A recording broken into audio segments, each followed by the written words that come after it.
ازيكم عاملين ايه؟ وحشني كتير كتير من الفيديو اللي فات.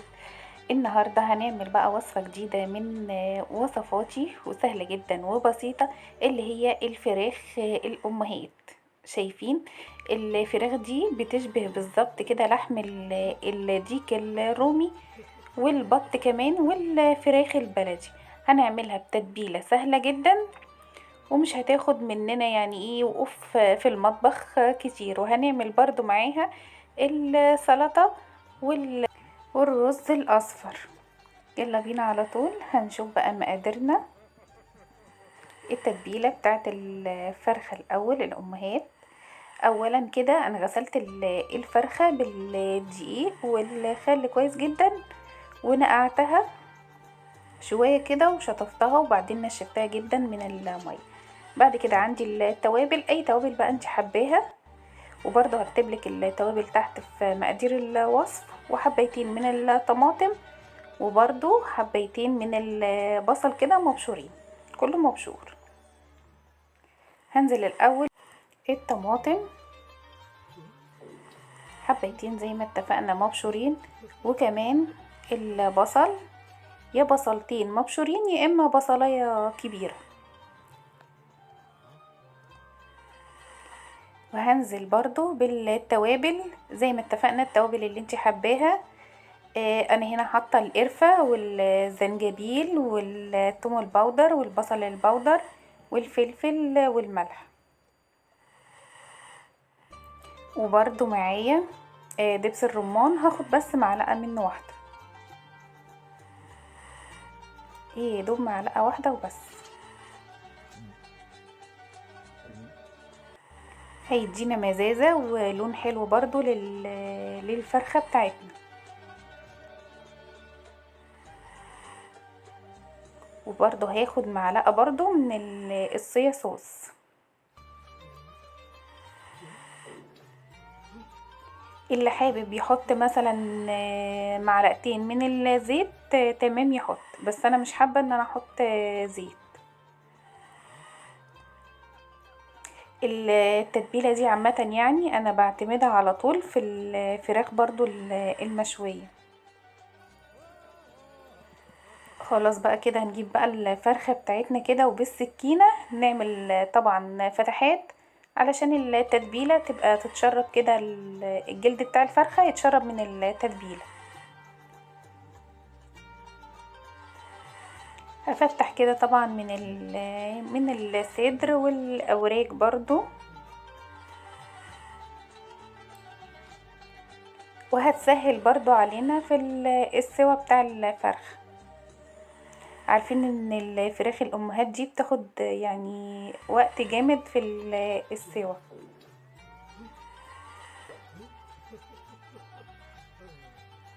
فتحتها برضو كده من عند الصدر كده.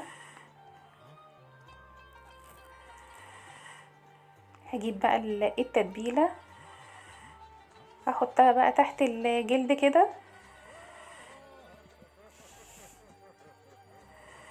هدعك طبعا جلد الفرخة كده بالتتبيلة، صدر الفرخة يا ربي بالتتبيلة كده.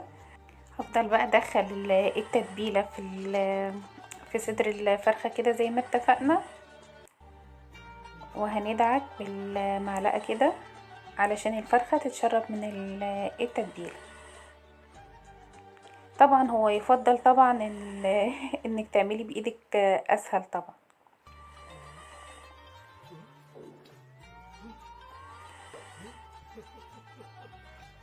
انا هدخل بقى كله كده التتبيلة في الفرخة كلها زي ما اتفقنا، وعند الوراك برضو ومن جوه الفرخ.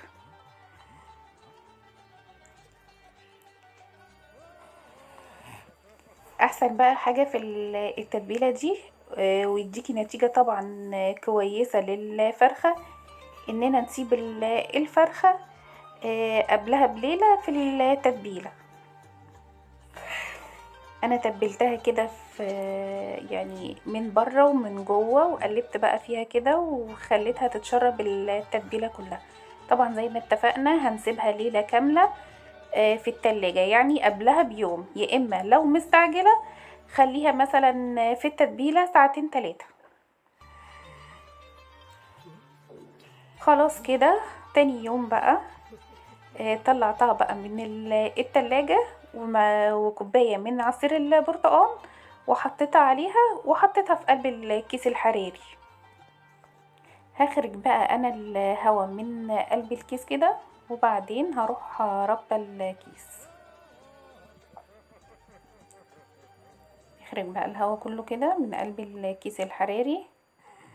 طبعا قبل ده كله نكون مولعين الفرن بتاعنا على درجة حرارة عالية. ادي الكليبسة بتاعت الكيس الحراري، هربطها كويس جدا باحكام.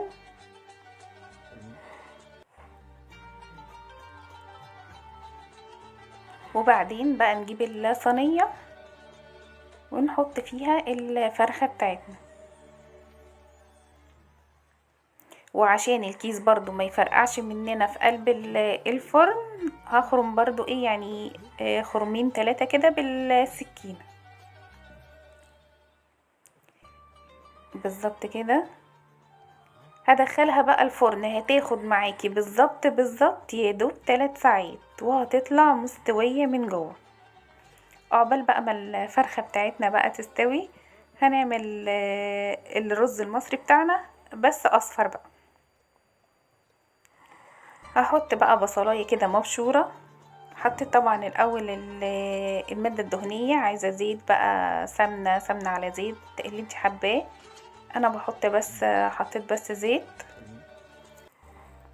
وبصلاية مبشورة.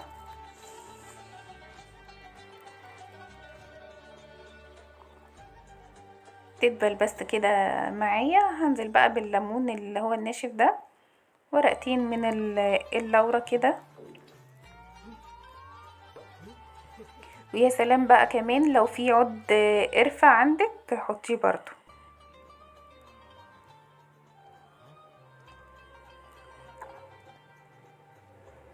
هديهم بس تشويحة برضو كده مع بعض، الليمون والورق اللورة والبصل. وهروح نازلة بالكركم، معلقة من الكركم عشان يديني اللون الاصفر. هديهم برضو تشويحة كده مع بعض، وبعد كده ايه هروح نازلة على طول بالرز بتاعي.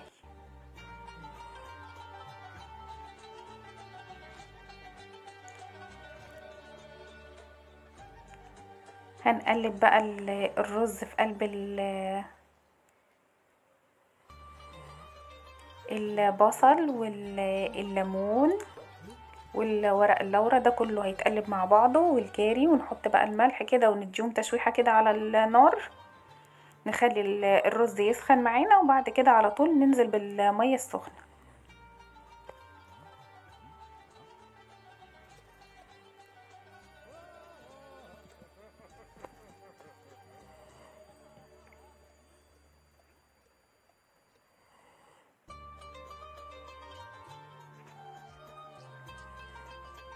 الرز يسخن معانا وخد تشويحة حلوة كده، نقوم نازلين بقى ايه على طول بالمية السخنة.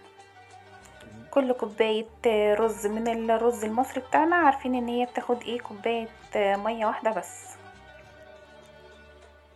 نظبط بقى الملح بتاعنا والمية بتتشرب بتاعة الرز، ونهدي بقى النار عليه يستوي، ونرجع تاني نغرفه بقى ونقدم بقى الأكلة بتاعتنا.